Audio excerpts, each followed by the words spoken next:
block out all this mental noise. Just keeping my own thoughts from getting tangled up in everyone else's is hard enough. I see. So that's why. When you were speaking with Miss Himiko earlier, I accidentally intruded on your private conversation. My tuning is spiraling out of control. This mask is distorting my abilities. I see it differently. The loss of control is temporary. That mask is amplifying your power. How is this possible? This tuning power is bestowed by the harmony. How could the elation meddle with their authority? Perhaps the elation simply poured more fuel into this divine authority? In my humble opinion, this mask binds the supplicant to all beings of Planarcadia, drawing strength from those who share the same path here for your use. That's why you're hearing others' thoughts surge toward you like a tide.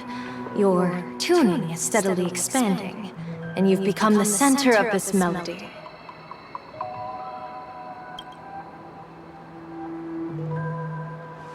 You sure gave me quite the gift, General. But why would such a precious gift be placed on my face? I need an honest answer. You want to know the reason? Didn't I explain it already? Your reasons about me make sense, but what I really want is your answer about yourself. General of the Yuchue, who sees into the future, why not wear the mask yourself and personally step into the fray with its power?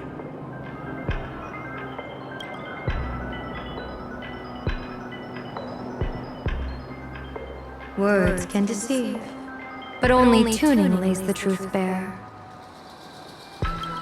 Mr. Sunday, why not use your enhanced tuning to feel the weight of that answer for yourself? Well then, pardon my intrusion, Lady Yao Guang.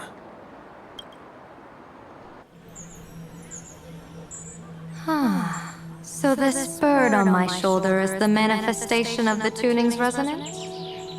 Exactly. And these symbols I see floating above people's heads would be the wheel and woe signs you mentioned, General? That's right. To become an Arbiter General, one must undergo 3 ceremonies. The Rainbow Ordainment, the Rainbow's Gaze, and the Bestowal of Spiritus. Only then can one truly take up the mantle and live up to the title. When I was appointed as the Yuchue's general, I was bestowed with the Rainbow Spiritus called Kalachakra Sky Plume, which represents the vision of the hunt among the 7 aspects of the rainbow, a symbol of foresight, verdict, and self-discipline. Thanks to that, I gained the Eye of Ishvara, which allows me to read the flow of destiny. Since the day I arrived on this world, every person I've seen bore a crimson woe sign above their head, without exception. Within days at most, a catastrophic disaster will befall this place. So, that red glow rising from the edge of the city is... The blazing light, formed by the convergence of all those woe signs in Planarcadia. In that case, General, it's all the more reason for you to wear the mask. Once your sight into the future is strengthened, you won't need to fear the deathly omen in your readings. Mr. Sunday, have you heard the diviner's iron law? Never divine the same matter twice. In Penacony, diviners also warn clients beforehand. You can't ask for another spread just because you dislike the result. There's a reason for that, isn't there?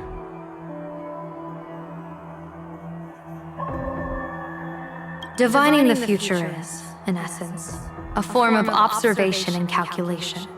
It's an interference with the future, Each reading drives the murky future towards a definite outcome. A collapsed quantum state, even if that outcome isn't to one's liking. To be honest, when I set out for Planarcadia, I had fully intended to personally participate in the Phantasmoon Games. But the moment I laid hands on the mask, I understood the consequences of wearing it.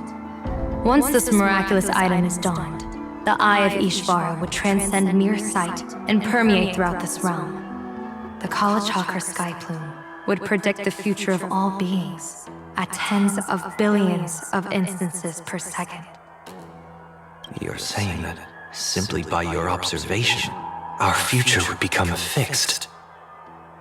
Indeed, just like how the Wisdom Walker expounded the way of destiny, anchoring the fated moments. If I wore the mask, I would become the noose of Planarcadia, and I would personally anchor a destiny that drives us all into a bottomless darkness. We will become locked in a dead end, with not a shred of hope for salvation. Close one. I passed the trial. There's still a sliver of hope in this round. Now that makes me even more curious. Pardon my bluntness, but the fate of billions in Planarcadia never had much to do with you, General. Your encounter with the Express and the IPC was merely a chance meeting. You are a messenger of the Xianzhou. Since you foresaw the omen, that an Arbiter General will fall here, you could have boarded your ship and left at any time. Why choose to stay and help us? To help this world break free of this death trap? Because I am guided by great compassion. Every life is precious beyond measure. Such diplomatic pleasantries won't fool the former master of Penacony like yourself, would they? Then, how about this reason? The Astral Express has distinguished itself time and again against the destruction, and bears an irreplaceable duty for the future. I can't just sit idly and watch you face annihilation. Give me a break. I really am terrible at all this diplomatic talk. Mr. Sunday, what makes you think that everything I've done is just to save Planarcadia? What? Weal is where woe lurks. Woe is where weal leads. The good fortune of some often births the ill fate of others, and a dead end for someone may hide an opportunity for another. This treacherous land where life and death turn again and again, where fortune flips to misfortune, is, in my eyes, the perfect board for a game of wits. A game with whom?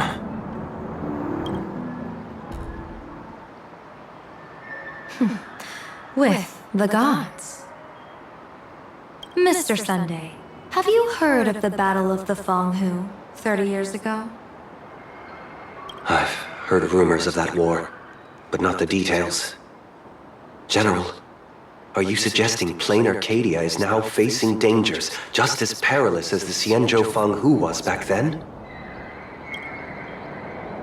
You got that right.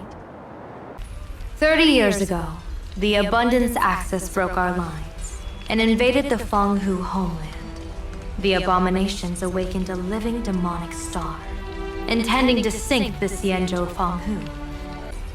With no other options, the Alliance staked everything on my Junior Soar's plan to operate the astronomical observation device, the Cloud Peer Telescope, to signal the rainbow for aid, using their Lux arrow to strike down the demon star. Whoever operated the Cloud Peer Telescope would not return. It was to be a one-way trip. So, you're Junior Soar. You guessed wrong. The one who offered his life was my master, who taught me divination. It was Master Jingtian, then the Yuchui's Master Diviner, and the only high official authorized to operate that device. He accepted his fate and ventured to the Fenghu. going with him into certain death were Yueyu, the previous Yaoqing general who guarded the Cloud Pier telescope, and the Verdant Knights under her command. I was responsible for assessing the entire plan's feasibility and mending its gaps. I activated the Decalite reflection barrier, calculating and casting lots again and again. I watched as the starlight, representing countless possibilities, flickered within the reflections, faint, wavering, until the vast shadow of a pondering god swallowed them whole. And they vanished into the abyssal dark at the edges of the universe. In that moment, I understood that I had cemented my master and countless soldiers into an inescapable doom. When the Lux arrow fell, they would perish along with the enemy and that demonic star, all reduced to ashes. You sacrificed so many comrades just to ensure the enemy's fall. To Penaconians, that must seem incredibly cruel, right? As someone born in an era of peace, I have no right to judge. Perhaps the founders of Penacony could understand the necessity. Cruel or not, it was my duty. And so I had to witness and remember their sacrifice. When I saw the Lux arrow descend, I realized the Xianzhou Alliance had actually directed an Eon's actions. This realization illuminated the mission of my remaining years. In this cold, merciless cosmos, when you're trapped in despair, an Eon's intervention is often the only hope. We are not ants, helpless beneath the celestial spheres as we simply watch the stars turn. Instead, their trails were forged by us, who offered up a portion of our insignificant destiny. Even beings as mighty as the Eons can be pulled by our will.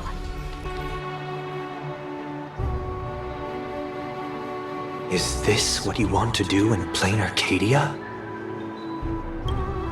Indeed. I will seize those starlights of possibility I once buried with my own hands. Just like the Battle of the Fong Hu 30 years ago. An Arbiter General will fall, and an Eon will descend. I will forge the destined death into wagers and game pieces, and invite the god who delights in meddling with destiny to sit at my table. This time, I will invite them into my calculations, to draw a great wheel for the cosmos' future.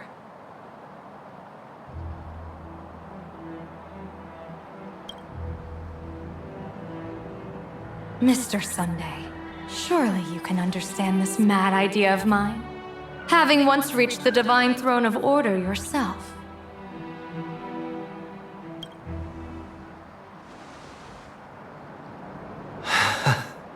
Our common ground goes far beyond mad ideas.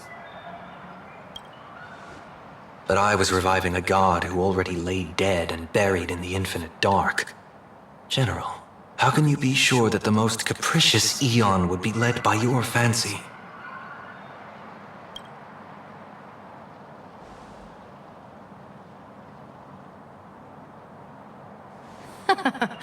Have you heard this myth about the elation? They say Ahab once climbed to the highest bough of the Tree of Existence. Gazing out, they saw stars turning coldly like machines, and the meaning of everything yielded to nihility. Only the cry of a newborn made them burst into laughter.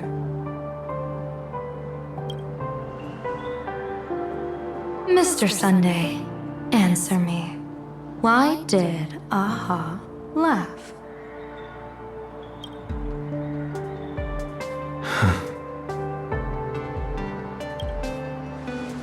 I think it's because they finally saw an audience arrive at this long, empty stage we call the universe.